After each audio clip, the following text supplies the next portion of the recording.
বান্দা চিন্তা করো, কেন আমি তোমার জন্য জান্নাত বানিয়ে রেখেছি। আমি তোমাকে জান্নাত দেব, তবে শর্ত হলো তওবা করে আমার কাছে ফিরে আসো। ভুল তো হতেই পারে। যুবকরা আজকের সমাজে ইমানটাকে টিকে রাখা খুব কঠিন ব্যাপার। বোরকা পরাকে অপরাধ মনে করে কিছু কিছু মানুষ।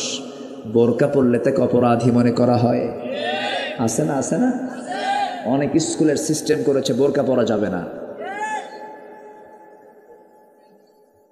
আমার ভাইয়েরা, এই সমাজে বিশেষ করে যুবকদেরকে আমি বলতে চাই, তোমার যৌবনটাকে তোমার ধরে রাখতে হবে। যৌবনকে নষ্ট করা যাবে না, চরিত্র নষ্ট করা যাবে না। খুব বি কেয়ারফুল, তোমাকে কেয়ারফুল থাকতে হবে। নোংরা হওয়ার জন্য সমস্ত কিছু তোমার সামনে প্রস্তুত হয়ে আছে। মাস্টারবেশনে যাবে না, পর্নোগ্রাফিতে আসক্ত হবে না। তোমার শুক্রাণু তোমার ধ্বংস হয়ে যাবে, বিয়ে করার যোগ্যতা হারিয়ে ফেলবে, সব কিছু তোমার ধ্বংস হয়ে যাবে। তুমি তোমার যৌবনকে কাজে লাগাবে। যদি তোমার খুব সমস্যায় হয়ে যায়, রাসূল বলেছেন তুমি রোজা রাখবে, সেজদা দিয়ে আল্লাহর কাছে কাঁদবে। তুমি যদি চাও তোমার বিয়ের প্রয়োজন, বিয়ের সম্পর্ক ক্যারিয়ারের সাথে নয়, বিয়ের সম্পর্ক হলো যৌবনের সাথে। বিয়েটা করে নিবা। রিজিকের দায়িত্ব কার? আসতে বলবেন না, কার? তুমি হতাশ হবে না কখনো, নিরাশ হবে না কখনো। কি করে খাবো, কি চলবো, কি করে চলবো, এই সমস্ত কথাগুলো শয়তান সৃষ্টি করে দেয়। মুখ যিনি দিয়েছেন খাবার তো তিনিই দিবেন। বান্দা যার রিজিকের দায়িত্ব তার, এই আকীদা সম্পূর্ণ 100% বিশ্বাস রাখবে। তোমার চাওয়ার জায়গা হলো আল্লাহর কাছে। একটা আমল তোমাকে শিখাই দিই, যুবকরা শুনে নাও। রাত 12টা যখন বেজে যাবে, তোমার পড়াশোনা, তোমার চাকরি, তোমার বাকরি, তোমার জীবনযাপন, যে কোনো সমস্যা নিয়ে রাত 12টা যখন বেজে যাবে, যখন সবাই ঘুমের মধ্যে গভীর সাগরে হাবুডুবু খাচ্ছে, সেই সময় তুমি কি করবা? আস্তে করে সুন্দর করে ওযু বানায় নিবা, নামাজে দাঁড়াবা। ঘরের একটা কোনায় দাঁড়িয়ে সুন্দর করে নামাজে দাঁড়িয়ে যাবে। সেজদার মধ্যে তোমার মন খুলে যা চাওয়া তুমি আল্লাহর কাছে চাইবা। আশা করা যায় তুমি পেয়ে যাবে। তুমি যদি পেয়ে যাও তাহলে ভাববে আল্লাহ তোমাকে দিয়ে দিলেন। যদি পেতে দেরি হয় তাহলে ভাববে আল্লাহ তোমাকে দেরিতে দিবেন। আর যদি দেরিতেও যদি এই দুনিয়াতে না পাও, আল্লাহ তোমার জন্য জান্নাত রেখে দিয়েছে। কখনোই মন খারাপ করা যাবে না, কখনোই হতাশ হওয়া যাবে না। ইল্লাল্লাযীনা তাবু, তবে যারা তওবা করবে, ফিরে আসতে হবে। বান্দা ভুল করেছ, আমার কাছে মাফ চেয়ে নাও। ভুল তো হতেই পারে, গুনাহ তো হতেই পারে। একজন মহিলা সাহাবীর কথা আমার এই মুহূর্তে মনে পড়লো। মাহফিল মা বোনরা কি আছে নাকি? আশেপাশে আছে, একটু কান লাগান। একজন মহিলা সাহাবীর কথা মনে হয়ে গেল। কোন এক মহিলা সাহাবী শয়তানের ওয়াসওয়াসায় পড়ে জিনার কাজে লিপ্ত হয়ে গেছেন। জিনা যখন হয়ে গেছে, অনুতপ্ত হয়েছেন। নবীর কাছে এসে বলছেন, ইয়া রাসূলুল্লাহ, আমি তো জিনার মতো বড় অপরাধ করে ফেলেছি। রাসূল বলেন, না তুমি জিনা করো নাই। না হুজুর, আমি জিনা করেছি। না তুমি করো না। না হুজুর, আমি সত্যিই জিনা করে ফেলেছি। রাসূল তাকে 3টা বার মানা করার পর বারবার তিনি বলছেন, হুজুর আপনি আমাকে যতই জানাতে চান, আমাকে বাঁচাতে চান, আমাকে দুনিয়াতে বাঁচায় দিলেন, কিন্তু আমি আখিরাতে কেমন করে বাঁচবো? আমি জিনা করে ফেলে দিয়েছি। রাসূল বললেন, জিনা তো করেছ, জিনার ফলে তোমার পেটে কোনো সন্তান আসছে নাকি? হুজুর সন্তান চলে আসছে। যাও সন্তানকে লালন পালন করো। সন্তান ডেলিভারি না হওয়া পর্যন্ত তোমার উপর আমি কোনো আইন কার্যকর করতে পারবো না। মহিলা ফিরে চলে গেলেন। সন্তান ডেলিভারি হয়ে গেল। সন্তান ডেলিভারি হওয়ার 3 দিন 4 দিন 5 দিন পর নয়, মাত্র একটা দিন পর নবীর সামনে হাজির হলেন। হাজির হয়ে বলছেন, ইয়া রাসূলুল্লাহ, আপনার কথা মতো সন্তান তো ডেলিভারি হয়েছে, আমি আপনার সামনে হাজির হয়েছে, আপনি আমার উপর আইনটা কার্যকর করে দেন। তওবা কাকে বলে দেখেন। সঙ্গে সঙ্গে রাসূল বলছেন, মহিলা রে, সন্তান তো ডেলিভারি হয়েছে, সন্তানটা জীবিত না মৃত? সন্তান তো জীবিত আছে। রাসূল বললেন, না না, তোমার উপরে এই মুহূর্তে আইন কার্যকর করা যাবে না, কারণ ওই সন্তানের হক আল্লাহ তোমার দেহের মধ্যে রেখে দিয়েছেন। যাও সন্তানকে দুধ পান করাও। ওই মহিলা বলছেন, ইয়া রাসূলুল্লাহ, বাঁচবো তার গ্যারান্টি কি? রাসূল বললেন, আমি তোমার জন্য দোয়া করে দিই, এই গ্যারান্টি তো আমি দিতে পারবো না। মহিলা চলে গেলেন, দ্বিতীয়বারের মতো ব্যাক করলেন, সন্তানকে দুধ খাওয়ালেন, পাশাপাশি অন্য খাবারের অভ্যাস গড়ে তুলে সন্তানকে ধীরে ধীরে বড় করতে লাগলেন। 6 মাসের মাথায় টোটালি দুধ বন্ধ করে এবারে তৃতীয়বারের মতো সন্তানটাকে কোলের মধ্যে করে নিয়ে নবীর কাছে গিয়ে বলছেন, ইয়া রাসূলুল্লাহ, এই যে সন্তান দুধ খাওয়া বন্ধ করে দিয়েছে, আমার বুকের স্তন ছাড়াও সন্তান পৃথিবীতে অন্য খাবার খেয়ে বাঁচতে পারবে, আপনি আমার উপর আর দেরি না করে আপনি আমার উপর আইনটা কার্যকর করে দেন। আমি দুনিয়া থেকে শাস্তি নিয়ে আল্লাহর সামনে যদি বিদায় আল্লাহর সামনে যদি হাজির হই, আল্লাহ আমাকে জানাকারণের কাতারে দাঁড় করাবেন না, আপনি আমাকে শাস্তি দিয়ে দেন। আমার নবীজির সঙ্গী সঙ্গী হাত দুটা গায়ে দিলেন, সন্তানকে কোলের মধ্যে উঠায় নিয়ে বললেন, ও সাহাবীরা, এই যে সন্তান আমার হাতে দেখতে পাচ্ছ, এই সন্তানের লালন পালনের দায়িত্ব যে বান্দা গ্রহণ করবে, আমি এবং সেই বান্দা সেই সাহাবী জান্নাতের মধ্যে 1-2 নখের দূরত্ব অবস্থান করব, এত কাছাকাছি অবস্থান করব। কয়েকজন সাহাবী দৌড় মেরে চলে আসলেন, নবী একজনের হাতে সন্তানটা উঠায় দিলেন, এরপরে বলছেন, মহিলাকে নিয়ে যাও, উন্মুক্ত মরু প্রান্তরে বুক পর্যন্ত পুঁতে রেখে পাথর মেরে তাকে শেষ করে দাও। যখন পাথর মারা হচ্ছিল, সব সাহাবীরা পাথর মারতেছিলেন, এমন সময় সাইয়েদনা আলীও তিনিও সাথে ছিলেন। পাথর মেরে যখন তাকে দুনিয়া থেকে বিদায় করে দেওয়া হলো, এমন সময় সাইয়েদনা আলী নবীর সামনে এসে বলছেন, ইয়া রাসূলুল্লাহ, আমরা পাথর মারতেছিলাম মহিলাকে লক্ষ্য করে, ওই মহিলার হঠাৎ তার শরীর থেকে কয়েক ফোঁটা রক্ত ফিনকে দিয়ে আমার হাতে এসে লাগলো, নাপাক রক্ত আমার গায়ে লেগেছে, জেনাকের রক্ত আমার গায়ে লেগেছে, আমার গায়ে এসে লেগেছে। রাসূল বলছেন, আলী, কোন মহিলার রক্তকে নাপাক রক্ত বলো? তুমি কি জানো ওই মহিলা কি পরিমাণ তওবা করেছে?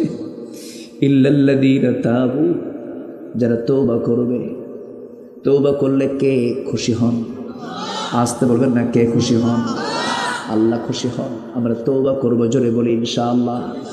রাসূল বলেন, তুবু ইলাল্লাহ ফাইন্নী আতুবু ফিল ইয়াউমি 100 মাররাহ। তোমরা আল্লাহর কাছে তওবা করো, আমি রাসূল সারা দিন 100 বারেরও বেশি বার তওবা করি। কে বলছেন? মুহাম্মদ সাল্লাল্লাহু আলাইহি ওয়াসাল্লাম। আমার নবীজি বললেন, ও আলী, যা বলেছো বলো, আর বলতে যেও না। ওই মহিলার জানাজার আয়োজন করো, ওই মহিলার জানাজার নামাজ কেউ পড়াবে না, আমি রাসূল নিজে জানাজা পড়ায় দেব। যেরকম সুবহানাল্লাহ। আমার নবীজি জানাজায় শরীক হলেন, অংশগ্রহণ করলেন, নামাজের দায়িত্ব পালন করলেন। নামাজের দায়িত্ব পালন করার শেষে আমার নবীজি সাহাবায়ে কেরামকে লক্ষ্য করে বলছেন, সাহাবীরা, যে মহিলার জানাজা সম্পন্ন করলাম আমরা, এই মহিলা জীবনের শেষ সময় পর্যন্ত যে পরিমাণ তওবা করেছে, যে পরিমাণ চোখের পানি ফেলে ফেলে কেঁদেছে, যে পরিমাণ রোনা জারি করেছে, এই মহিলার যদি এই তওবাটাকে মদিনার 70 জন গুনাহগারদের মাঝে যদি বন্টন করে দেওয়া হতো, প্রত্যেকের গুনাহ মাফ করে আমার আল্লাহ সবাইকে জান্নাত দিয়ে দিতেন। জোরে বলি সুবহানাল্লাহ। সুবহানাল্লাহ। তওবা করব কার কাছে? আসতে বলুন না, তওবা করব কার কাছে? আল্লাহর কাছে। আমার বন্ধুগণ, একটু মনোযোগ দিয়ে শুনতে হবে। সমাজের মধ্যে আবার কিছু কিছু মুসলমান পরিচয়ধারী আছে, তারা দিনকে কিছু অংশ মানতে চায়, আবার কিছু অংশ মানতে চায় না। আছে না নাই বলেন? আচ্ছা, কিছু অংশ চায় সমাজের দিন চালু হয়ে যাক আংশিক, আর আংশিক না চালু হোক। এই শ্রেণীর কিছু মানুষ আছে দুনিয়া জুড়ে। আল্লাহ রাব্বুল আলামিন বলছেন, ইমানের দাবি যারা করছো তারা শুনে নাও, আফাতুমিনুনা বিবাদিল কিতাবি ওয়া তাকফুরুনা বিবাদ। তুমি কিতাবের কিছু অংশ মানবে, কিছু অংশ মানবে না, তা হবে না, তোমাকে পরিপূর্ণরূপে মানতে হবে। আল্লাহ তাআলা আরেক জায়গায় বলছেন, উদখুলু ফিস-সিলমি কাফা ওয়া লা তাত্তাবিউ খুতুওয়াতিশ শাইতান ইন্নাহু লাকুম আদুউম মুবিন। জোরে বলুন আল্লাহু আকবার। ইসলামের ভিতরে পরিপূর্ণরূপে দাখিল হয়ে যাও, আংশিক মানার মধ্য দিয়ে তোমার কল্যাণ নাই, আংশিক তোমার মানা যাবে না, পুরোপুরি তোমাকে কোরআনটা মানতে হবে। এই কোরআন মানতে গিয়ে কিছু গোপন করবে, কিছু আড়াল করবে, তাও তোমার সুযোগ নাই। আল্লাহ রাব্বুল আলামিন সুন্দর করে সূরাতুল বাকারার মধ্যে বলে দিচ্ছেন, সবচেয়ে বড় সূরার নাম কি বলেন? সবচেয়ে বড় সূরার নাম কি? সূরাতুল বাকারা। যার শুরু হয়েছে চ্যালেঞ্জ দিয়া, শেষ হয়েছে দোয়া দিয়া। শুরু হয়েছে তেলাওয়াত দিয়া, চ্যালেঞ্জ দিয়া। যারা পারেন ঠোঁট মিলিয়ে সবাই আমার সঙ্গে ঠোঁট মিলিয়ে মিলিয়ে বলুন, যালিকাল কিতাবু লা রাইবা ফীহি হুদাল লিল মুত্তাকিন আল্লাযীনা ইউমিনুনা বিল গায়বি ওয়া ইউকিমুনাস সালাতা ওয়া মিম্মা রাযাকনাহুম ইউনফিকুন। চ্যালেঞ্জ দিয়ে শুরু হলো এমন একটা কিতাব যার মধ্যে কোনো সন্দেহ নাই। পৃথিবীর কোনো কবি, পৃথিবীর কোনো সাহিত্যিক, পৃথিবীর কোনো লেখক তার কবিতা, তার বই লিখতে গিয়া এমন চ্যালেঞ্জ কেউ দিতে পারে নাই। সব বইয়ের সিস্টেম একরকম, এই কিতাবের সিস্টেমটা ভিন্ন রকম। যার প্রতিটি অক্ষর কিতাব, শব্দ কিতাব, ছন্দের কোনো পতন হয় নাই। এর যে গাঁথনি, আয়াতের যে সেটিং, আল্লাহ রাব্বুল আলামিন অর্থের সঙ্গে সঙ্গতি রেখে, অর্থগুলোর সঙ্গে সঙ্গতি রেখে আয়াতগুলো সেট করেছেন। ধরুন সূরাতুল বাকারার 286টা আয়াত, এর অর্ধেক কত বলেন তো? 286 অর্ধেক কত? 143। আমার বন্ধুগণ, শুরুটা আমরা শুনলাম, শেষটা হলো, শেষ আয়াতটা হলো দোয়া। বান্দা কেমন করে আল্লাহর কাছে দোয়া করবে? যারা পারেন ঠোঁট মিলিয়ে বলুন, রব্বানা ওয়ালা তাহমিল আলাইনা ইসরান কামা হামালতাহু আলাল্লাযীনা মিন ক্বাবলিনা রব্বানা ওয়ালা তুহাম্মিলনা মা লা তাকাতা লানা বিহি ওয়া'ফু আন্না ওয়াগফির লানা ওয়ারহামনা আনতা মাওলানা ফানসুরনা আলাল কওমিল কাফিরিন। জোরে বলুন আল্লাহু আকবার। আমার ভাইরা, তাহলে আমরা শুরু আয়াতটা শুনলাম, শেষ আয়াতটা শুনলাম, মাঝখানে মহান রব্বুল আলামিন কি বলেছেন, কোন আয়াতে কি বলেছেন? ওয়া কাযালিকা জাআলনাকুম উম্মাতান ওয়াসাতাল লিতাকুনু শুহাদাআ আলান নাস। জোরে বলুন আল্লাহু আকবার। এমনই করে আমি তোমাদেরকে মধ্যম জাতি করে দুনিয়াতে পাঠিয়ে দিয়েছি, মধ্যম জাতি করে আল্লাহ তাআলা আমাকে আপনাকে পাঠিয়েছেন। দেখেন আয়াতের অর্থের সাথে আয়াতের সেটিংটা মিল আছে না নাই বলেন? আয়াতটাও ঠিক মাঝখানে, আবার আল্লাহ তাআলা আমাকে মধ্যম জাতি করে দুনিয়াতে পাঠিয়েছেন। আয়াতের সঙ্গে সঙ্গতি রেখে আল্লাহ তাআলা আয়াতটাও সেট করে দিয়েছেন। আল্লাহ রাব্বুল আলামিন আরেক জায়গায় বলেন, إني رأيت 11 كوكبا والشمس والقمر رأيتهم لي ساجدين। إني رأيت 11 كوكبا। আল্লাহর পয়গম্বর ইউসুফ আলাইহিস সালাম স্বপ্নে দেখেছিলেন 11টা নক্ষত্র, একটা চন্দ্র, একটা সূর্য তাকে সম্মানজনক সেজদা দিতেছে। ইন্নী রাআইতু 11 কাওকাবা। আল্লাহ তাআলা এই জায়গায় যে বাক্য দিয়েছেন, ইন্নী রাআইতু 11 কাওকাবা, এর মধ্যে যতগুলো নক্তা আছে, নক্ষত্র 11টা, নক্তাও 11টা। নক্তাও 11টা, নক্ষত্র 11টা। এরকম করে সংখ্যা তথ্যের এক অপূর্ব সমন্বয় ঘটিয়ে কোরআনের মতো কোরআন রচনা পৃথিবীর কোনো মানুষের পক্ষে সম্ভব নয়। সেই কিতাব আজ আমার আপনার সামনে থাকার পরেও প্রতি 4 জনে 1 জন মুসলমান যে দুনিয়াতে 200 শতাধিক রাষ্ট্রের ভিতরে 56টি মুসলিম রাষ্ট্র ধনীর তালিকায় 1 থেকে 10-এর ভিতরে অধিকাংশ মুসলিম রাষ্ট্র। এরপরেও গোটা দুনিয়া জুড়ে আজকে মুসলমান সবচেয়ে মায়ের কম খাচ্ছে না বেশি খাচ্ছে? কম না বেশি?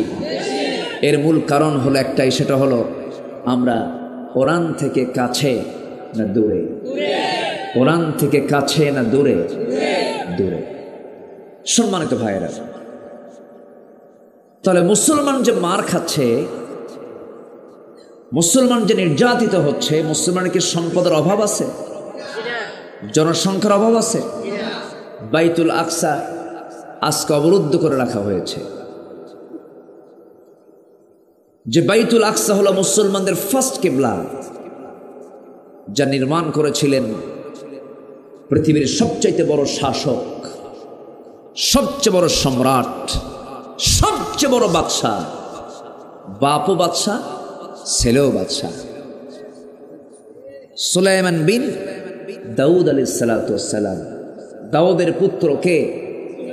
সুলাইমান আলাইহিস সালাতু ওয়াস সালাম। তিনি এই বাইতুল আকসা নির্মাণ করেছিলেন জিনদেরকে অর্ডার দিয়ে। যে সুলাইমান আলাইহিস সালাতু ওয়াস সালাম এত বড় জ্ঞানী ছিলেন, তিনি পিঁপড়া কেমনে কথা বলে, পিঁপড়ার কথার ভাষাও তিনি বুঝতেন। জোরে বলি সুবহানাল্লাহ। মানুষ তো আছেই, মানুষ তো আছেই, পিঁপড়ার ভাষাটাও তিনি শুনতেন তার কানে। আল্লাহ কি ইলম তাকে দিয়েছিলেন। তিনি এক উপত্যকা দিয়ে যাচ্ছিলেন সৈন্য নিয়ে। পিঁপড়া তার জনগণকে বলছে, উদখুলু মাসাকিনাকুম, হে পিঁপড়ার দলেরা, তোমরা সব গর্তের মধ্যে ঢুকে পড়ো। কেননা সুলাইমান তার সদল বলে আসতেছে, তাদের পদপিষ্ট হয়ে মরে যাবে। এই কথাটা শুনতে পেয়েছেন সুলাইমান তার কানে। চট করে ওই পিঁপড়ার যে লিডার, সেই পিঁপড়াটাকে হাতের তালুতে তুললেন, তুলে কথা বলছেন, ফাতাবাসসামা দাহিকান, মুস্কি মুস্কি হাসি মারছেন। সুবহানাল্লাহ বলবেন না? কি রাজত্ব ছিল! যার রাজত্বে পিঁপড়ার কথা তিনি শুনতেন, প্রাণীর ভাষা বুঝতেন, এক সকাল সন্ধ্যায় গোটা দুনিয়া ঘুরে আসতেন। তো দুনিয়ার আধুনিকতা আনছে কারা? নবীরা। আম্বিয়া কেরাম হচ্ছেন সকল সভ্যতার অগ্রনায়ক। আজকেও যেটার উপরে ভিত্তি করে আজকে তথ্য প্রযুক্তির চরম উৎকর্ষ সাধন হয়েছে, সমস্ত কিছুর মূল প্রাথমিক ভিত্তি হলো মুসলমানদের। সবকিছু সব মুসলমানদের ছিল, কিন্তু আজকে মুসলমান শুধুমাত্র কোরআনটাকে ছেড়ে দেওয়ার কারণে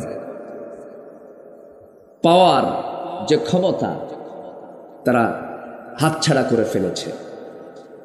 সব ফিরে আসবে, সবই পেয়ে যাব, শুধু ধরতে হবে শক্ত করে কোন কালামকে, কোন কিতাবকে বলেন, কোন কিতাবকে?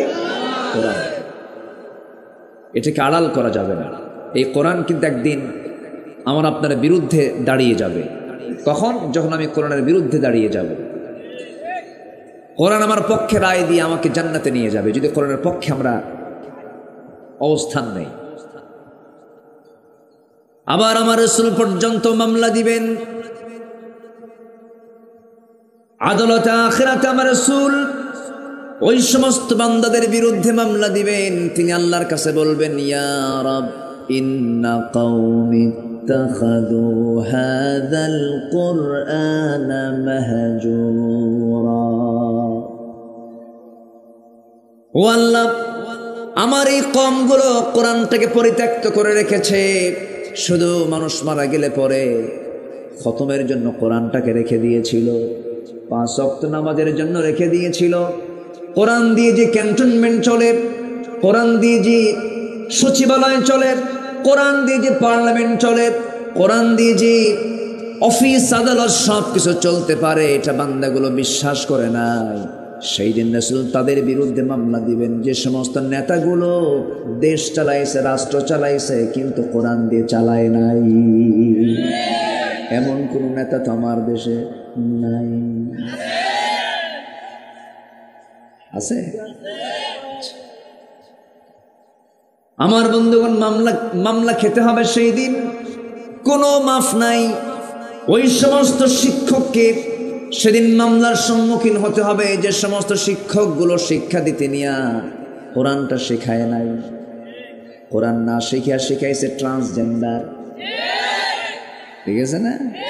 আমরা জানি আমাদের জন্ম হলো পুরুষ এবং নারীর মধ্য দিয়া। ইন্না খালাকনাকুম মিন যাকারিন ওয়া উনসা ওয়া জাআলনাকুম শুউবান ওয়া ক্বাবাইলা লিতাআরাফু। আমি তোমাদেরকে এক নর এবং নারী থেকে সৃজন করেছি, কিন্তু আজকে নর নারী মেল ফিমেলের পাশে আবার ট্রান্সজেন্ডার ঢুকায় দিছে। রহিম রহিমা হতে চায়, করিম করিমা হতে চায়, হাবিব হাবিবা হতে চায়, শহীদ শহীদা হতে চায়, শরীফ শরীফা হতে চায়। খুব শখ যে শরীফ শরীফা হতে চায়, যে শরীফা শরীফ হতে চায়, রাসূল বলেছেন তাদের উপরে আল্লাহর লানত।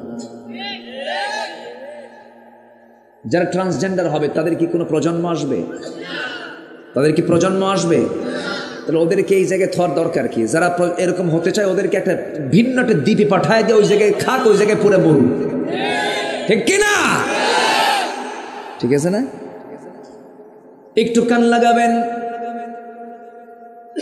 আজকে গোটা দুনিয়া জুড়ে কেমন দুনিয়া আজকে আমরা বসবাস করছি, কেমন দুনিয়া দেখেন। আমরা কিন্তু কোনো আগের ইতিহাসে এমন কোনো ইতিহাস পাইনি, জাহেলি যুগের ইতিহাসে আমরা এমন পাইনি। জাহেলি যুগের সন্তান মেয়ে সন্তান হলে পরে জীবন্ত পুঁতে হত্যা করত, কিন্তু আজকের যুগে মেয়ের মা, সন্তানের মা, সন্তান পেটে আসা মাত্রই চলে যায় ডায়াগনস্টিক সেন্টারে, যায় না? গিয়ে টেস্ট করে দেখান তো আমার ছেলে না মেয়ে। ছেলে হলে জীবিত রাখে, মেয়ে হলে ভ্রূণটাকে নষ্ট করে ফেলে। আগে হত্যা হতো একভাবে, এখন হত্যা হয় ভিন্নভাবে। এমন কোন ইতিহাস আমরা পাই না। আজকের ইতিহাসে আমরা এমনও যোগ দিতে পেরেছি। আমার দেশে এমনও রেকর্ড আছে, মরা লাশ কবরে রেখে এসেছে মহিলা, মরা লাশ কবর থেকে তুলে জিনা করেছে, লাশ ফ্রিজিং করেছে, হসপিটালে ফ্রিজের মধ্যে লাশটা রেখে দিয়েছে, সেই মরা লাশের সঙ্গে জিনা করেছে। এমন তো ইতিহাস আমরা আগে কখনো পাইনি। আমরা এমন দুনিয়াতে আজকে বসবাস করছি। ইউরোপ আমেরিকার মতো বহু দেশে সমকামিতার আইনকে তারা আইন আকারে, সংসদ আইন আকারে পাশ করে নিয়েছে। পুরুষ পুরুষকে বিয়ে করে, নারী নারীতে আকৃষ্ট হয়। আমার দেশেও কিন্তু মাঝখানে একটা ঘটনা ঘটছিল, দেখলাম কোথায় জানো, কোথাকার যেন গাইবান্ধার কোন ছেলে নোয়াখালীর কোন ছেলের সাথে, গাইবান্ধার কোন মেয়ে নোয়াখালীর কোন মেয়ের সঙ্গে প্যাঁচ লাগছে, মেয়ে মেয়ে প্যাঁচ লাগছে। আছে না? আছে না? এগুলো আছে না? এগুলো বিকৃত যৌনাচার। এই সমকামিতা, হোমোসেক্স, সেমসেক্স কি ৬০০০ বছর আগে আল্লাহ তাআলা একটা জাতির মধ্যে যখন দেখতে পেয়েছিলেন, কওমে লূত, যেটা এমন প্রেজেন্ট এখন ওয়ার্ল্ডে, যেটার নাম জর্দানের ডেড সি এলাকা, মৃত সাগর, যে ডেড সি এলাকার সবচেয়ে নিম্নাঞ্চল আল্লাহ তাআলা করে দিয়েছেন। এখনো গোটা দুনিয়ার সবচেয়ে নিম্নাঞ্চল এরিয়া হলো ওই ডেড সি অঞ্চল। ফি আদনাল আরদ, কোরআনে আল্লাহ তাআলা বলে দিয়েছেন। এই ফি আদনাল আরদ কেন হলো? এই জনপদের লোকগুলো করতো কি, স্ত্রীর সঙ্গে তারা সহবাস না করে, নর নারী তারা মিলিত না হয়ে নর নর আকৃষ্ট হয়ে যেত, নারী নারী আকৃষ্ট হয়ে যেত। সমকামিতা অভ্যস্ত হয়ে পড়েছিল, যা প্রকৃতি বিরুদ্ধ কাজ। বংশ বিস্তারের যেটা বাধা, নানা রোগের কারণ যেগুলো, এই সমস্ত বড় পাপী যখন তারা লিপ্ত হয়ে গেল, আল্লাহ সেই জাতিকে সবগুলোকে একসঙ্গে ধরে আকাশের উপরে তুলে মারলেন একটা ঠেকনা, একটা চাপা দিয়ে মাটির মধ্যে গেড়ে দিয়া দুনিয়া থেকে বিদায় করে দিলেন। ওই যে জমিনটা দাবায়া দিয়েছেন, আজকে গোটা পৃথিবীর মধ্যে সবচেয়ে নিম্নাঞ্চল হলো কওমে লূতের ওই অঞ্চলটা। আমার ভাইয়েরা, সেই সমকামিতার ব্যাপারে আজকে আমার দেশেও কিছু মানুষ খুব উৎসাহী, প্রমোট করছে এগুলোকে, অথচ সমকামিতার বিরুদ্ধে নন মুসলিম অনেক আছে তাদের কথাগুলোকে প্রশংসার দাবি রাখে, তাদের কথাগুলো প্রশংসার দাবি রাখে। যেমন ইংল্যান্ডের একজন প্রধানমন্ত্রী, এখন প্রেজেন্ট ইংল্যান্ডের প্রধানমন্ত্রী ভারতীয় বংশোদ্ভূত একজন হিন্দু বংশোদ্ভূত ঋষি সুনাক, তিনি বলেছেন এই সমকামিতা নিয়ে, a man is a man, A women is a women, that's just a common sense. একটা পুরুষ, একটা নারী, এটা বোঝার জন্য বুদ্ধিজীবী হওয়া লাগে না, একটা সাধারণ জ্ঞানই যথেষ্ট। আজকে ট্রান্সজেন্ডারকে পাঠ্যপুস্তকে নেওয়া হচ্ছে, ক্লাস 9-10 সামাজিক বিজ্ঞান বইয়ে, ক্লাস 9-10 সামাজিক বিজ্ঞান বইয়ে ফিলিস্তিনের মানচিত্র না শিখাইয়া ইসরায়েলের মানচিত্র দেখানো হচ্ছে। মাদ্রাসার বইগুলোতে বাদ্যযন্ত্র, ঢোল তবলা কেমনে বাজান লাগে এগুলো শেখানো হচ্ছে। মাদ্রাসায় মসজিদ থাকে, মসজিদ ঘর থাকে না নাচের ঘর থাকে? মাদ্রাসায় কি থাকে? মসজিদ ঘর থাকে। এগুলো কি? সম্মানিত ভাইয়েরা, সম্মানিত বন্ধুগণ, কোরআনকে সমাজ থেকে নির্মূল করার জন্য একটা মহল লেগে আছে না নাই? আসতে বলবেন না, আছে না নাই? আছে। কোরআনকে আড়াল করা যাবে না। কোরআনকে যারা আড়াল করবে আল্লাহ তাআলা বলছেন আমার লানত তাদের উপরে। যেরকম নাউজুবিল্লাহ। এদিকে আসার কথা না ভয়ঙ্কর কথা? কার লানত? আল্লাহর লানত। একটু সময় লাগবে, কথাগুলো আমরা একটু মনোযোগ দিয়ে শুনি। আমার কথার মধ্যে একটু সুর টুর কম, একটু রস টস কম, কিন্তু আমি একটু হক কথা বলতে পছন্দ করি। শুনতে রাজি আছেন তো সবাই? তারে নারে বান্দরে কলা খাই সিন্দুরে, এগুলো পারি না আমি। একটু মনোযোগ দিয়ে শোনেন কথাগুলো। সম্মানিত ভাইয়েরা, আল্লাহর আয়াতকে গোপন করার কোনো ইচ্ছা কি আমাদের আছে? আল্লাহর আয়াতে যা বলেছেন আমি তাই বলবো, ঠিক কি না? এটাই তো উচিত, এটাই তো ইমানদারের কাজ। তাহলে যে নেতা কোরআন ছাড়া রাষ্ট্র চালাবে, মামলা আছে না নাই? যে শিক্ষক শিক্ষা দেবে কোরআন ছাড়া, মামলা আছে না নাই? যে পিতামাতা তার সন্তানকে সব শিক্ষা দিয়েছে কোরআন শিখায় নাই, মামলা আছে না নাই? অবশ্যই মামলা আছে। সেই মামলা থেকে আমাদের বাঁচতে হবে। আসুন মাহফিলের সিদ্ধান্ত নেব, কোরআনের বাইরে আমরা যাব না। জোরে বলি ইনশাআল্লাহ। কোরআনও আমাকে নিয়ে জান্নাতের দরজায় পৌঁছায় দেবে। এখন তো রাস্তা চেনার জন্য আর কাউকে বলা লাগে না। এখন কি আছে? গুগল বাবা। তাহলে গুগল ম্যাপে শুধু সার্চ দেবেন, কক্সবাজারের টেকনাফের মেরিন ড্রাইভ যাব, একদম নিয়ে চলে যাবে। শুধু গুগল ম্যাপে বলবেন পঞ্চগড়ের বাংলা বান্ধায় চলে যাব বান্দারবান, চলে যাব সুন্দরবন, গুগল ম্যাপ নিয়ে চলে যাবে। পৃথিবীর সামান্য মানুষের সামান্য জ্ঞান দিয়ে যদি এতটুকুন সৃষ্টি করতে পারে, আল্লাহ তাআলা বান্দার জান্নাতের ম্যাপ কোরআনে কারীমের মধ্যে দিয়ে দিয়েছেন। শুধু বান্দা যদি সার্চ ভালো করে করতে পারে আর আমলটা ঠিক মতো করতে পারে, এই ম্যাপ দেখে দেখেই বান্দা জান্নাতের দরজায় পৌঁছে যাবে। আমরা কোরআনটা পড়বো, জোরে বলি ইনশাআল্লাহ, জোরে বলি ইনশাআল্লাহ। যদি প্রশ্ন করি এখানে যারা বসে আছেন সবাইকে আমরা কোরআন সহি করে পড়তে পারি?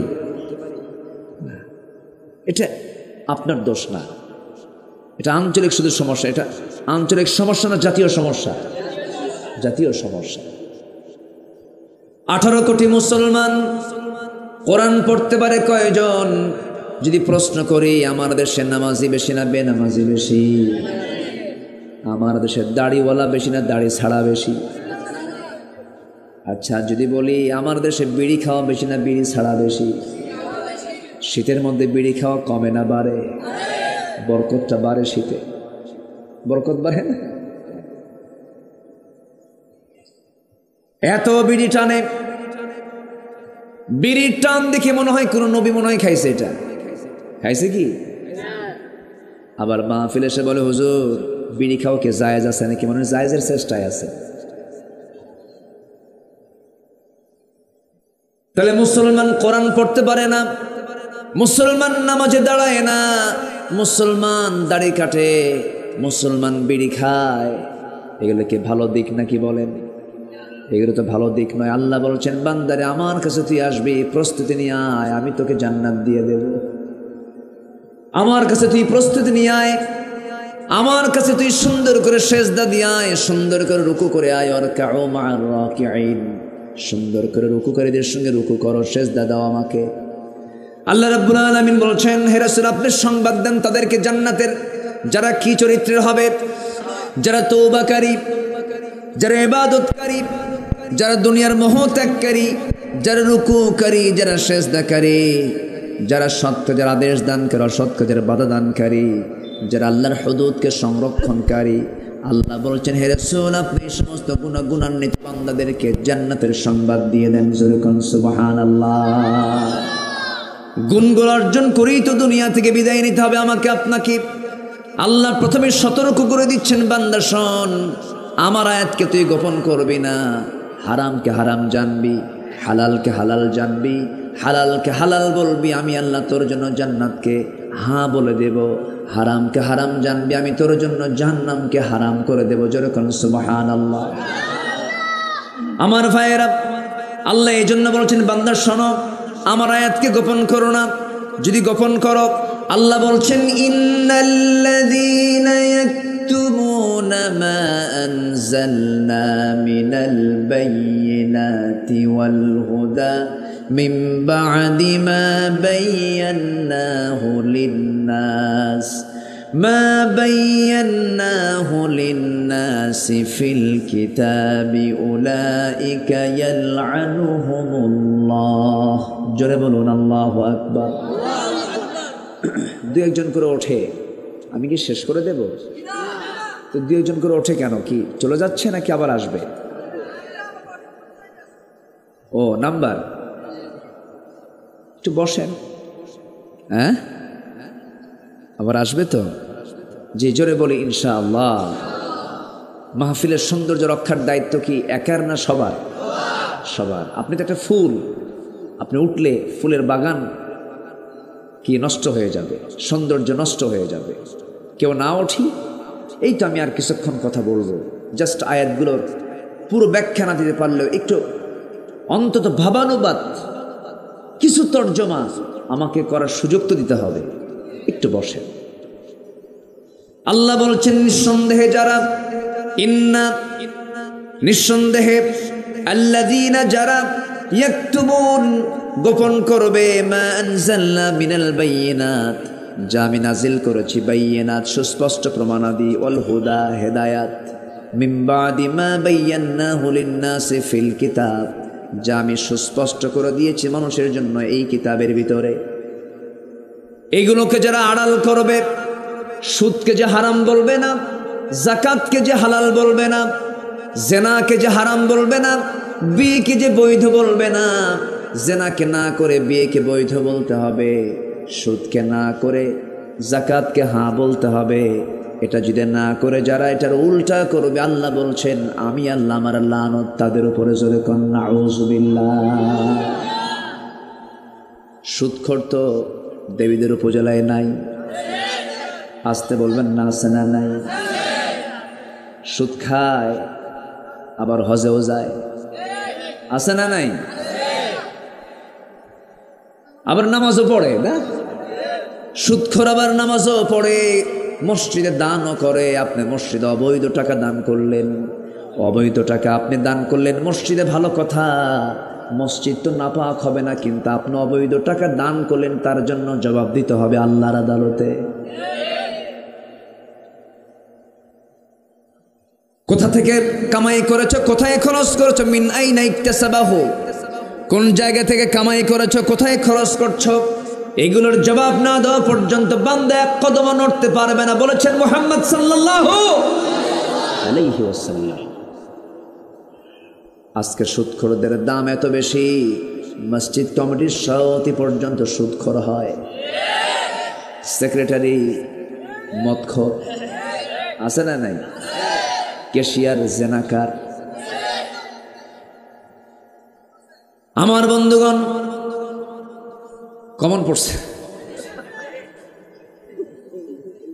সভাপতি সুদখোর, সেক্রেটারি জেনাকার, ক্যাশিয়ার হলো মদখোর। কিন্তু খতিব তো এখন খুতবা দিনে বড় বেকায়দায় পড়বেন, কারণ সব বদমাইশগুলো কমিটির মধ্যে। এখন খতিব খুতবা দেবে কেমনে? খতিব খুতবা দিতে গিয়ে দেখে হঠাৎ করে একদিন আয়াতের মধ্যে চলে আসছে একটা আয়াত আলোচনার মধ্যে, লা তাকুলুর রিবা দাআফান মুদাআফা, তোমরা চক্রাকারে সুদের কারবার করো না, সুদ খেও না। এই আয়াতটা বলা মাত্রই হুজুর কাম পায় নাই, কাজ পায় নাই, খুতবা দিতে নিয়ে এই ওয়াজের সময় সভাপতির দিকে একবার নজর দিয়েছে। খুতবা শেষ হয়ে গেল, নামাজ শেষ হয়ে গেল, নামাজ শেষ হতে না হতেই সভাপতি তেড়ে আসতেছে খতিবের দিকে, হুজুর আপনি সুদের বিরুদ্ধে ওয়াজ করলেন, ভালো কথা, কোনো আপত্তি নাই আমারও, কারণ কোরআনের সুদের বিরুদ্ধে আল্লাহ তাআলা বলেছেন। কিন্তু ওয়াজ করার সময় আপনি আমার দিকে তাকায় তাকায় আপনি ওয়াজটা করলেন কেন? কথা বুঝেন নাই? আমার বন্ধুগণ, উচিত ছিল আমরা ইমানদার, আমরা সৎ কাজের আদেশ দেব, অসৎ কাজের বাধা দেব। যে মসজিদে গিয়ে আমি সেজদা দেই, সেই মসজিদের কমিটির সভাপতি কখনো সুদখোর হতে পারে না। উচিত ছিল ওদেরকে থাপ্পড় মেরে কমিটি থেকে বের করে দেওয়া, বের করে দেওয়া উচিত ছিল। কিন্তু দুঃখ লাগে আবার আমাদের মধ্যে কিছু হুজুর আছে, এই হুজুরগুলো সব জায়গায় দোয়া করে, হালাল হারাম বোঝে না, আছে না নাই? দাওয়াত দিয়েছে সিনেমার প্রডিউসার দাওয়াত দিয়ে বলে, হুজুর আমার সিনেমা উদ্বোধন হবে, আপনি একটু দোয়া করে দেন। নায়ক নায়িকা কলা কৌশলী সবগুলোকে নিয়ে হুজুর দোয়ায় বসে গেছে, আল্লাহ নতুন সিনেমা উদ্বোধন হচ্ছে, তুমি আল্লাহ এই সিনেমার বরকত দিয়ে দাও। হুজুর এরকম তেলতেলা হুজুর আছে না? সিনেমা হল উদ্বোধন হয়, হুজুর দোয়া করে দেয়। মদের ফ্যাক্টরি উদ্বোধন হয়, পীর কেবলাকে ডাক দেয়। কি কেবলা? পীর কেবলাকে ডাক দেয়। আল্লাহর কসম করে বলি, আমি পীর বিরোধী কোনো লোক নেই, পীরকে আমি সম্মান করি। কিন্তু আমার দেশে এখন ম্যাক্সিমাম পীরগুলো ভালো না বদমাইশ? অধিকাংশ পীর তো শাহজালাল ছিলেন, রাজা গৌর গোবিন্দকে পরাজিত করেছেন, ওনারা পীর। পীর তো ছিলেন খান জাহান আলী, পীর তো ছিলেন শাহ সুলতান বালখি, রাজা পরশুরামকে পরাজিত করেছেন। পীর তো ছিলেন মাইনুদ্দিন চিশতি রাহমাতুল্লাহ আলাইহি, রাজা পৃথ্বীরাজকে পরাজিত করে গোটা ভারতবর্ষে কালিমার পতাকা উড্ডীন করেছেন তারা। আর এরা গাজার আসর বসায়, আছে না নাই? খাজা আছে না? দিল করে তাজা, ইসমে জালাল, গাজার কলকি খাওয়া হালাল, যেরকম নাউজুবিল্লাহ। এই বদমাইশ গুলো আছে না নাই? হ্যাঁ, কথা বলবো। এখন তো হক কথা শুরু হয়েছে। যদি কেউ ওঠেন এই সুদের সময়, ভাববো ওটাই সুদ খায়। বসেন সবাই, রাগ করতেছেন নাকি আপনারা? শোনেন, শরীরে যদি কোনো ভাইরাস ঢোকে, এই ভাইরাস না বের হওয়া পর্যন্ত কি সুস্থ হবে? আমার ভিতরে রোগ আছে, রোগ মুক্ত না হলে তো আমি সুস্থ হব না। ইমানের রোগ আছে না নাই? কিছু রোগ আছে যে রোগকে আল্লাহ তাআলা, ইমানের যে রোগগুলো, সে রোগকে আল্লাহ তাআলা খুব একটা দেখবেন না। যেরকম কিছু রোগ আছে নামাজটা হয়তো একটু দেরি করে, একটু অলসতা করে,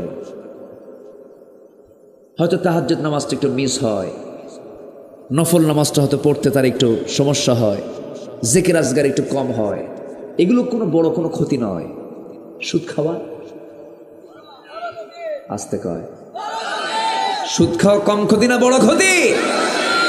বড় ক্ষতি। আবার অনেকে অ্যাডজাস্ট করে, দুই দিকেই থাকে। ওই যে ওই লোকের মতো এক বেচারি কোরবানির আগে জুমার নামাজ পড়তে গেছে। কোরবানির তাৎপর্য এবং মর্যাদা শীর্ষক আলোচনা শুনে ওই বেচারি খুব উদ্বুদ্ধ হয়েছে যে কোরবানির পশু জব করলে প্রত্যেকটা পশমে পশমে সব, তো এই সব কি আমি বাদ দেব? অসম্ভব ব্যাপার, প্রয়োজনে চুরি করে হলেও দেব। ওটা বুঝলেন নাই? তো গরু চুরি করে আনতেছে, ফজরের সময় ঘুম থেকে উঠে হুজুর নামাজ পড়াবেন, ওযু করতে নামছেন, সামনে দিয়ে গরু নিয়ে যাবে। ওই সময় গরু নিয়ে কেউ যাওয়ার কথা না। ইমাম সাহেব দেখে বলতে, কি হবে এত রাতে গরু? হুজুর আপনার জন্য। কেন? আপনার খুতবা শুনে আমি তো উদ্বুদ্ধ হয়ে গেছে, আমাকে কুরবানি দিতেই হবে। কানসো কোন জায়গায়? হুজুর চুরি করে। চুরি করে কুরবানি দিবা? আমি কি এই কথা কইছি না? হুজুর আমি জানি চুরি করা গুনাহ আর কুরবানি দেওয়া সওয়াব। তো চুরি করার গুনাহ আর কুরবানির সওয়াব, প্লাস মাইনাস মাইনাস, মাঝখান দিয়ে আমার গোশত খাওয়া তো বোনাস। এরকম হিসাব কষনেওয়ালা কিছু কুশলী বদমাইশ আছে না নাই? মদের দোকান দাও আবার হজে যাও, সারা জীবন নারীদের কিনে অভিনয় করে নাচানাচি করেছ সিনেমার পর্দায়, সামনে কিছু সমর্থন নেওয়ার জন্য মসজিদের মেম্বারে দাঁড়িয়ে টুপি মাথায় ভান করো, ঠিক কিনা?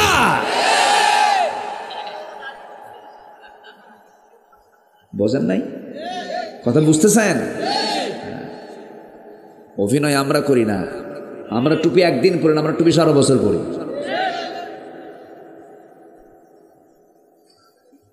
আমার দেশের অভিনেতারা আবার ওমরায় যায়, ওমরা করতে গিয়ে আবার বলে, প্রিয় দেশবাসী আমি তো ওমরায় আসছি, লাইভ আসে, সবাই দোয়া করবেন আমি যেন ভালো করে ওমরার কাজ সম্পূর্ণ করে দেশে ফিরে যেন সিনেমার বাকি কাজ সম্পূর্ণ করতে পারি।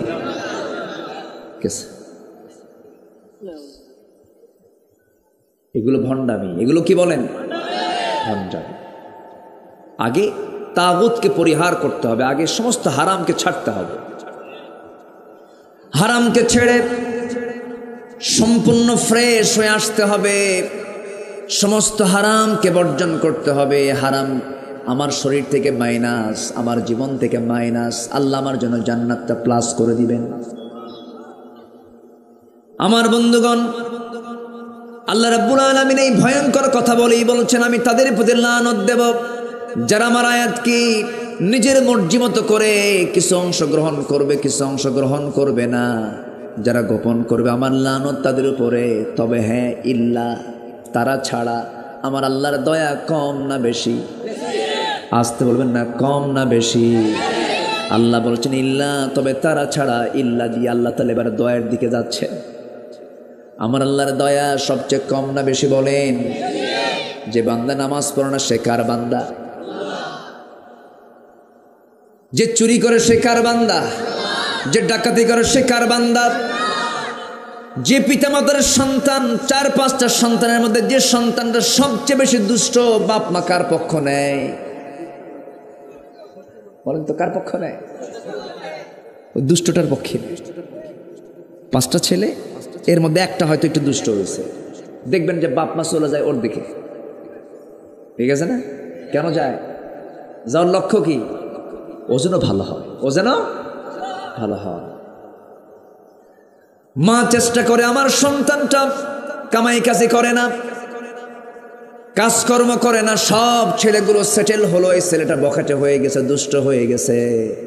সব ভাইরা, সব ছেলেরা একসঙ্গে ওই ছেলেটাকে, ওই ভাইটাকে যদি নাও দেখতে পারে, মা সামনে গিয়ে দাঁড়ায় বলে, বাজান আমার সন্তান, তোরা এর কিছু বলিস না, ও ভালো হয়ে যাবে। যেমন মা বখাটের সন্তানকে প্রাধান্য দেন, তার দিকে টানটা দিয়ে ফেলেন, তেমনি আল্লাহ বলছেন, শোনো আমি যে লানতটা দেব, তবে আমি তাদের প্রতি লানত দেব না ইল্লা তারা ছাড়া, যারা ওই সমস্ত আকাম কুকাম করার পরে যারা তওবা করে আমার দিকে ফিরে আসবে।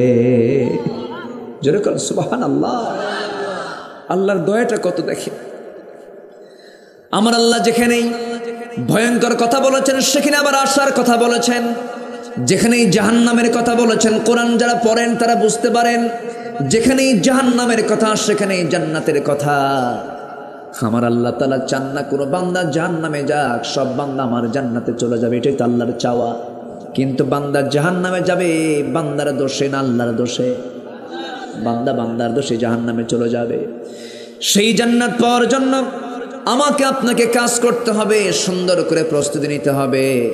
এক নাম্বার হলো, আমি আপনাদেরকে শর্ট সময়ে কিছু টিপস দিতে চাই কোরআনকে সামনে রেখে। এক নাম্বার হলো, আমরা যে অপরাধগুলো করেছি অপরাধগুলো মাথায় এনে সিদ্ধান্ত নেব আল্লাহ জীবনে এই অপরাধগুলো আর জীবনে আমি আমার জীবনে করব না। মাফ করবেন কে? আসতে বলবেন না, মাফ করবেন কে? আল্লাহ তাআলা মাফ করে দিবেন।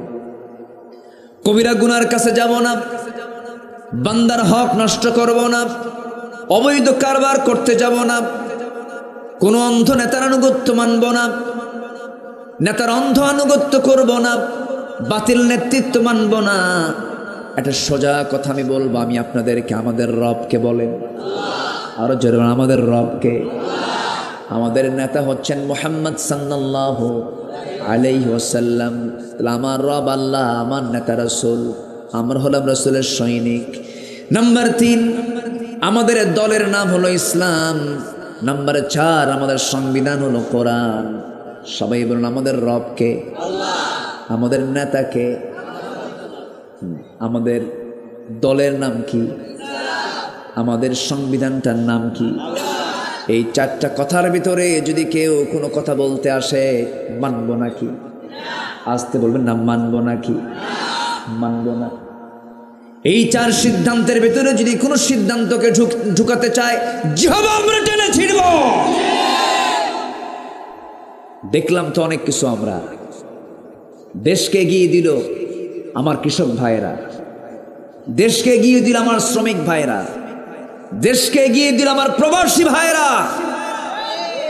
বাপমার চেহারা না দেখে, বউ বাচ্চাকে দেশে রেখে, 1000 মাইল অতিক্রম করে প্রবাস জীবনে থেকে 100 তলার উপরে পাখির মতো ঝুলে ঝুলে কনস্ট্রাকশনের কাজ করে, রক্ত পানি করে দেশে তারা রেমিটেন্স পাঠায়।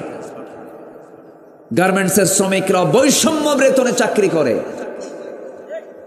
মানসম্মত কোনো বেতন পায় না, অশিক্ষিত তারা, প্রবাসী অশিক্ষিত, কৃষকরা অশিক্ষিত, তারা দেশকে এগিয়ে নিচ্ছে। আর দেশকে পিছায় দিচ্ছে কারা? ওই সমস্ত শিক্ষিত নামের কলম চোরেরা। আছে না নাই? সব দেখা শেষ, আমরা আর দেখতে চাই না। সব দেখা শেষ, আগামীর দেখা হলো কোরআনের দেশ। কোরআন আমরা দেখতে চাই। কোরআনটা কার? কোরআনটা কার? এই কথা যারা বুক উঁচু করে বলতে পারে না, তার ঈমান আছে কিনা সন্দেহ। কষ্ট দিচ্ছে নাকি আপনাদের? আমার বন্ধুগণ, একটু কান লাগাবেন, মনোযোগ দিয়ে শুনবেন। আল্লাহ বলছেন, বান্দা প্রথমে শোনো, তুমি আমার আয়াতকে গোপন করতে পারবে না, গোপন করলে পরে আমার লানত চলে আসবে। তবে হ্যাঁ, তুমি যদি তওবা করে আমার দিকে ফিরে আসো, তুমি আমার দিকে 1 হাত আগাবে, আমি তোমার দিকে 10 হাত আগাবো। তুমি আমার দিকে হেঁটে হেঁটে আসবে, আমি তোমার দিকে দৌড়ায় দৌড়ায় যাব। বান্দা চিন্তা করো, কেন আমি তোমার জন্য জান্নাত বানিয়ে রেখেছি। আমি তোমাকে জান্নাত দেব, তবে শর্ত হলো তওবা করে আমার কাছে ফিরে আসো। ভুল তো হতেই পারে। যুবকরা আজকের সমাজে ঈমানটাকে টিকে রাখা খুব কঠিন ব্যাপার। বোরকা পরাকে অপরাধ মনে করে কিছু কিছু মানুষ। বোরকা পরলে তাকে অপরাধী মনে করা হয়। আছে না? আছে না? অনেক স্কুলের সিস্টেম করেছে বোরকা পরা যাবে না। আমার ভাইয়েরা, এই সমাজে বিশেষ করে যুবকদেরকে আমি বলতে চাই, তোমার যৌবনটাকে তোমার ধরে রাখতে হবে। যৌবনকে নষ্ট করা যাবে না, চরিত্র নষ্ট করা যাবে না। খুব বি কেয়ারফুল, তোমাকে কেয়ারফুল থাকতে হবে। নোংরা হওয়ার জন্য সমস্ত কিছু তোমার সামনে প্রস্তুত হয়ে আছে। মাস্টারবেশনে যাবে না, পর্নোগ্রাফিতে আসক্ত হবে না, তোমার শুক্রাণু তোমার ধ্বংস হয়ে যাবে, বিয়ে করার যোগ্যতা হারিয়ে ফেলবে, সব কিছু তোমার ধ্বংস হয়ে যাবে। তুমি তোমার যৌবনকে কাজে লাগাবে। যদি তোমার খুব সমস্যায় হয়ে যায়, রাসূল বলেছেন তুমি রোজা রাখবে, সেজদা দিয়ে আল্লাহর কাছে কাঁদবে। তুমি যদি চাও তোমার বিয়ের প্রয়োজন, বিয়ের সম্পর্ক ক্যারিয়ারের সাথে নয়, বিয়ের সম্পর্ক হলো যৌবনের সাথে, বিয়েটা করে নিবা। রিজিকের দায়িত্ব কার? আসতে বলবেন না কার? তুমি হতাশ হবে না কখনো, নিরাশ হবে না কখনো। কি করে খাবো, কি চলবো, কি করে চলবো, এই সমস্ত কথাগুলো শয়তান সৃষ্টি করে দেয়। মুখ যিনি দিয়েছেন খাবার তো তিনিই দিবেন, বান্দা যার রিজিকের দায়িত্ব তার, এই আকীদা সম্পূর্ণ 100% বিশ্বাস রাখবে। তোমার চাওয়ার জায়গা হলো আল্লাহর কাছে। একটা আমল তোমাকে শিখায় দিই, যুবকরা শুনে নাও। রাত 12টা যখন বেজে যাবে, তোমার পড়াশোনা, তোমার চাকরি, তোমার বাকরি, তোমার জীবনযাপন, যে কোনো সমস্যা নিয়ে রাত 12টা যখন বেজে যাবে, যখন সবাই ঘুমের মধ্যে গভীর সাগরে হাবুডুবু খাচ্ছে, সেই সময় তুমি কি করবা? আস্তে করে সুন্দর করে ওযু বানায় নিবা, নামাজে দাঁড়াবা। ঘরের একটা কোনায় দাঁড়িয়ে সুন্দর করে নামাজে দাঁড়িয়ে যাবে। সেজদার মধ্যে তোমার মন খুলে যা চাওয়া তুমি আল্লাহর কাছে চাইবা, আশা করা যায় তুমি পেয়ে যাবে। তুমি যদি পেয়ে যাও তাহলে ভাববে আল্লাহ তোমাকে দিয়ে দিলেন, যদি পেতে দেরি হয় তাহলে ভাববে আল্লাহ তোমাকে দেরিতে দিবেন। আর যদি দেরিতেও যদি এই দুনিয়াতে না পাও, আল্লাহ তোমার জন্য জান্নাত রেখে দিয়েছে। কখনোই মন খারাপ করা যাবে না, কখনোই হতাশ হওয়া যাবে না। ইল্লাল্লাযীনা তাবু, তবে যারা তওবা করবে, ফিরে আসতে হবে। বান্দা ভুল করেছ, আমার কাছে মাফ চেয়ে নাও। ভুল তো হতেই পারে, গুনাহ তো হতেই পারে। একজন মহিলা সাহাবীর কথা আমার এই মুহূর্তে মনে পড়লো। মাহফিলে মা বোনরা কি আছে নাকি? আশেপাশে আছে, একটু কান লাগান। একজন মহিলা সাহাবীর কথা মনে হয়ে গেল। কোন এক মহিলা সাহাবী শয়তানের ওয়াসওয়াসায় পড়ে জিনার কাজে লিপ্ত হয়ে গেছেন। জিনা যখন হয়ে গেছে, অনুতপ্ত হয়েছেন, নবীর কাছে এসে বলছেন, ইয়া রাসূলুল্লাহ, আমি তো জিনার মতো বড় অপরাধ করে ফেলেছি। রাসূল বলেন, না তুমি জিনা করো নাই। না হুজুর আমি জিনা করেছি। না তুমি করো না। না হুজুর আমি সত্যি জিনা করে ফেলেছি। রাসূল তাকে 3টা বার মানা করার পর বারবার তিনি বলছেন, হুজুর আপনি আমাকে যতই জানাতে চান, আমাকে বাঁচাতে চান, আমাকে দুনিয়াতে বাঁচায় দিলেন, কিন্তু আমি আখিরাতে কেমন করে বাঁচবো? আমি জিনা করে ফেলে দিয়েছি। রাসূল বললেন, জিনা তো করেছ, জিনার ফলে তোমার পেটে কোনো সন্তান আসছে নাকি? হুজুর সন্তান চলে আসছে। যাও সন্তানকে লালন পালন করো, সন্তান ডেলিভারি না হওয়া পর্যন্ত তোমার উপর আমি কোনো আইন কার্যকর করতে পারবো না। মহিলা ফিরে চলে গেলেন। সন্তান ডেলিভারি হয়ে গেল। সন্তান ডেলিভারি হওয়ার 3 দিন 4 দিন 5 দিন পর নয়, মাত্র একটা দিন পর নবীর সামনে হাজির হলেন। হাজির হয়ে বলছেন, ইয়া রাসূলুল্লাহ, আপনার কথা মতো সন্তান তো ডেলিভারি হয়েছে, আমি আপনার সামনে হাজির হয়েছে, আপনি আমার উপর আইনটা কার্যকর করে দেন। তওবা কাকে বলে দেখেন। সঙ্গে সঙ্গে রাসূল বলছেন, মহিলা রে, সন্তান তো ডেলিভারি হয়েছে, সন্তানটা জীবিত না মৃত? সন্তান তো জীবিত আছে। রাসূল বললেন, না না, তোমার উপরে এই মুহূর্তে আইন কার্যকর করা যাবে না, কারণ ওই সন্তানের হক আল্লাহ তোমার দেহের মধ্যে রেখে দিয়েছেন, যাও সন্তানকে দুধ পান করাও। ওই মহিলা বলছেন, ইয়া রাসূলুল্লাহ, বাঁচবো তার গ্যারান্টি কি? রাসূল বললেন, আমি তোমার জন্য দোয়া করে দিই, এই গ্যারান্টি আমি দিতে পারবো না। মহিলা চলে গেলেন। দ্বিতীয়বারের মতো ব্যাক করলেন, সন্তানকে দুধ খাওয়ালেন, পাশাপাশি অন্য খাবারের অভ্যাস গড়ে তুলে সন্তানকে ধীরে ধীরে বড় করতে লাগলেন। 6 মাসের মাথায় টোটালি দুধ বন্ধ করে এবারে তৃতীয়বারের মতো সন্তানটাকে কোলের মধ্যে করে নিয়ে নবীর কাছে গিয়ে বলছেন, ইয়া রাসূলুল্লাহ, এই যে সন্তান দুধ খাওয়া বন্ধ করে দিয়েছে, আমার বুকের স্তন ছাড়া সন্তান পৃথিবীতে অন্য খাবারকে বাঁচতে পারবে। আপনি আমার উপর আর দেরি না করে আপনি আমার উপর আইনটা কার্যকর করে দেন। আমি দুনিয়া থেকে শাস্তি নিয়ে আল্লাহর সামনে যদি বিদায়, আল্লাহর সামনে যদি হাজির হই, আল্লাহ আমাকে জানাকারণের কাতারে দাঁড় করাবেন না। আপনি আমাকে শাস্তি দিয়ে দেন। আমার নবীজির সঙ্গী সঙ্গী হাত দুটা গায়ে দিলেন, সন্তানকে কোলের মধ্যে উঠায় নিয়ে বললেন, ও সাহাবীরা, এই যে সন্তান আমার হাতে দেখতে পাচ্ছ, এই সন্তানের লালন পালনের দায়িত্ব যে বান্দা গ্রহণ করবে, আমি এবং সেই বান্দা সেই সাহাবী জান্নাতের মধ্যে 1-2 নখের দূরত্ব অবস্থান করব, এত কাছাকাছি অবস্থান করব। কয়েকজন সাহাবী দূর মেরে চলে আসলেন, নবী একজনের হাতে সন্তানটা উঠায় দিলেন, এরপরে বলছেন, মহিলাকে নিয়ে যাও, উন্মুক্ত মরু প্রান্তরে বুক পর্যন্ত পুঁতে রেখে পাথর মেরে তাকে শেষ করে দাও। যখন পাথর মারা হচ্ছিল, সব সাহাবীরা পাথর মারতেছিলেন, এমন সময় সাইয়েদনা আলীও তিনিও সাথে ছিলেন।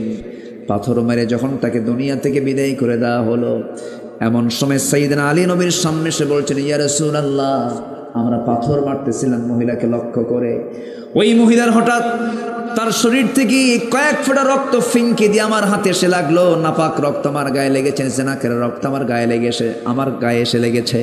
রাসূল বলছেন, আলী, কোন মহিলা রক্তকে নাপাক রক্ত বলো? তুমি কি জানো ওই মহিলা কি পরিমাণ তওবা করেছে?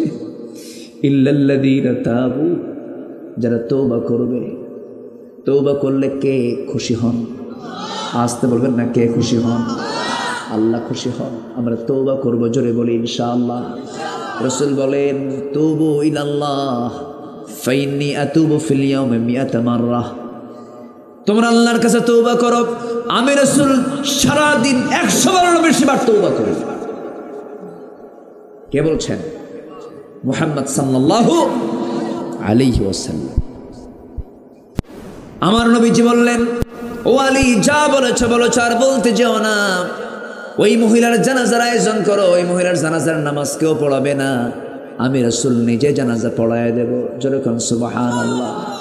আমার নবীজি জানাজায় শরীক হলেন, অংশগ্রহণ করলেন, নামাজের দায়িত্ব পালন করলেন।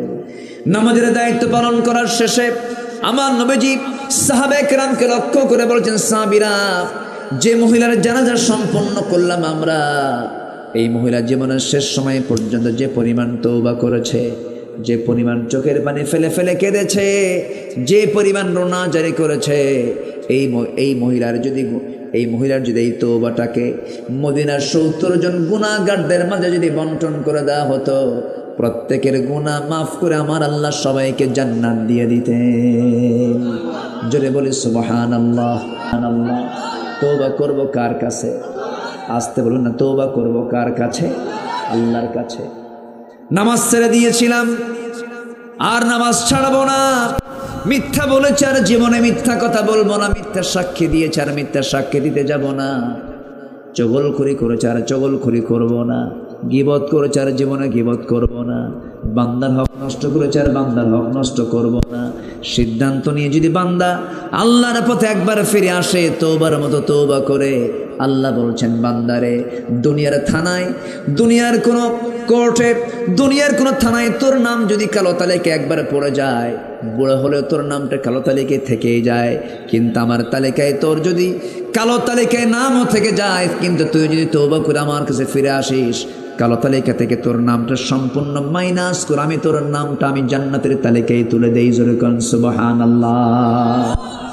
আমার ভাইয়েরা, আমার বন্ধুগণ, আমিও চলে যাব, আপনিও চলে যাবেন। এই দুনিয়া ছেড়ে কেউ আমরা থাকবো না, দুনিয়া থেকে বিদায় নিয়ে নেব। এই দুনিয়া থেকে আমি আপনি বিদায় যে নেব, আমি এই বিদায় নেওয়ার পর দিন শেষে বন্ধু আমার কেউ নয়, বন্ধু আমার একমাত্র কেবলমাত্র কে? জোরে বলেন, কে? আল্লাহ। আল্লাহ ছাড়া কোনো উপায় আছে? সবার আগে আমরা কাকে ডাকবো? আসতে বলবেন না, কাকে ডাকবো? আল্লাহকে ডাকবো। আল্লাহকে কাছে টেনে নেব, আল্লাহকে সবচেয়ে প্রিয় মনে করব। আবার আল্লাহকে পাইতে হলে রাসূল বলে দিয়েছেন, আল্লাহ নিজেও বলে দিয়েছেন, ও দুনিয়ার মানুষ, আমার মহব্বত যদি পেতে চাও, আমার প্রিয় হাবিব, আমার প্রিয় রাসূল, তার তোমরা আনুগত্য করবে। ইউহিব্বুকুমুল্লাহ, আল্লাহ তাআলা তোমাদেরকে ভালোবাসবেন। আমার বন্ধুগণ, আমার ভাইয়েরা, জীবনে কারো 40 বছর হয়েছে, কারো 50 বছর হয়ে গেছে, কারো 60 বছর এখানে বয়স হয়ে গেছে। আমি যদি বলি জীবনে বহু স্বপ্ন আমরা জীবনে দেখেছি, এখানে কেউ কি আছেন জীবনে স্বপ্ন দেখেন নাই? সবাই স্বপ্ন দেখেছেন, কিন্তু একটা বারের জন্য রাসূলকে আমরা স্বপ্নে যারা দেখতে পারলাম না, আমি তাদেরকে অনুরোধ করে বলবো, রাসূলকে স্বপ্ন দেখার যদি কেউ আকাঙ্ক্ষা করে, রাসূল বলেছেন যে স্বপ্নে আমাকে দেখতে পায় সে সত্যি আমাকে দেখতে পায়, কিন্তু এই জন্য কারণ আমার সূরত কখনো শয়তান ধারণ করতে পারে না। জীবনে কত স্বপ্ন দেখলাম, রাসূলকে স্বপ্ন দেখার দরকার আছে না নাই? আসতে বলবেন না, আছে না নাই? আছে।